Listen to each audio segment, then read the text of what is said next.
Leo nitazungumzia karafuu kwa wanawake.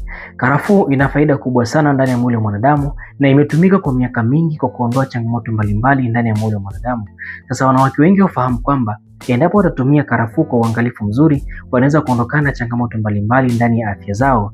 Kitu cha kwanza, karafuu ndani ya mwili wa mwanamke inaondosha maumivu ya hedhi na inapangilia homoni zikae vizuri, kwa sababu kuna wanawake wengine wanapoingia kwenye siku zao za hedhi wanapata maumivu makali sana ya kiuno, wengine wanapata maumivu makali sana kwenye maziwa, au mwili mzima unachoka kama mwanamke mwenye ujauzito. Sasa utakapotumia karafuu kuanzia leo, unaweza kuondokana na changamoto hii endapo unaingia kwenye hedhi na unapata maumivu makali.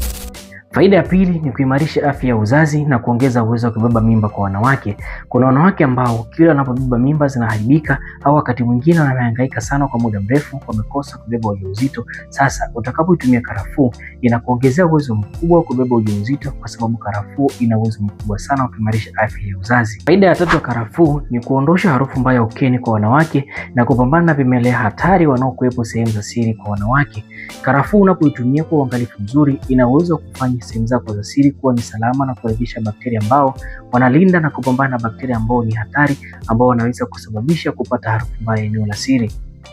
Faida 4, huongeza kinga ya mwili kwa wanawake dhidi ya maambukizi ya mara kwa mara.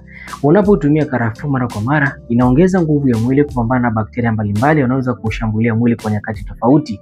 Hivyo karafuu inakuwa ni mfalme wa mwili endapo utaitumia kwa uangalifu mzuri. Faida ya 5 ya karafuu ni kuongeza hamasa ya tendo la ndoa pamoja na kuongeza nguvu za mwili.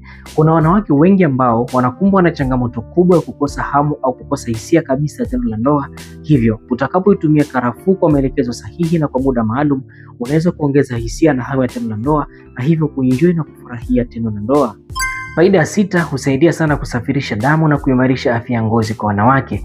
Kuna wanawake wengi ambao wana changamoto za ngozi, wengine wanapata na vipele visivyoisha na wengine wanapata michirizi ama mabaka kwenye uso. Hivyo utakapotumia karafuu kwa uangalifu mzuri, unaweza kuondokana kabisa na changamoto hii inayokusumbua kwa muda mrefu. Jinsi ya kuandaa karafuu: unapaswa kuchukua punje 5 hadi punje 7 za karafuu na kisha utaziosha vizuri, na utachukua kikombe kimoja cha maji, utavichanganya vyote kwenye sufuria moja na utachemsha jikoni kwa dakika 10 hadi 15 kulingana na wingi wa moto uliouweka. Na ukisha baada ya hapo utaipua sufuria yako, utaacha ipoe na utaichuja. Na jinsi ya kutumia: unapaswa kutumia nusu kikombe asubuhi kabla ya chakula na nusu kikombe jioni, na unapaswa kutumia mfululizo ndani ya siku 7 hadi siku 10 au zaidi ya hapo kulingana na uzito wa tatizo lako ulilonalo. Na kwa wajawazito haupaswi kutumia karafuu mpaka utakapowasiliana nasi ili tukupe maelekezo maalum kwamba ni vipi utakapotumia bila kuathiri afya yako mwenyewe.